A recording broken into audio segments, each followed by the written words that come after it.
But in this position, the iron butterfly, we're going to take in a credit. The traditional butterfly, we're going to pay a small debit. So let's look at the risk and reward profile of both, okay? So for the iron butterfly, our max profit is always going to be the net premium that we received from selling both those two credit spreads.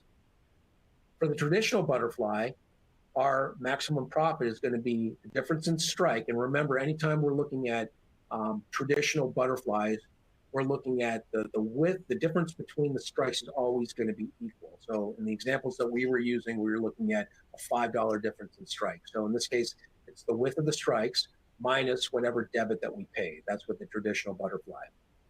Our maximum loss is obviously going to be the width of the strikes minus the premium that we received for the iron butterfly.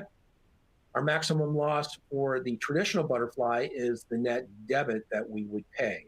Okay, so anytime we are putting on spreads and we pay a debit, we know how much we can lose. It's the net debit that we put on. Now, there's two break-evens for the iron butterfly. The upside break-even is our short call strike plus the premium that we receive for that position. The downside is our short put strike minus the premium received. We kind of went through that in the previous examples.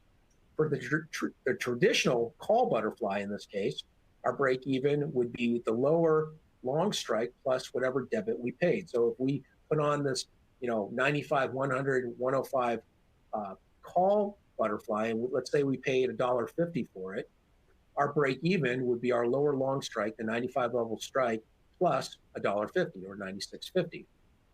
Our higher break even would be the upper long strike, that 105 strike, minus the $1.50 that we paid. That gets us to 103.50. Okay, so once again, two break evens with the traditional butterfly. So now let's build the iron butterfly. Okay.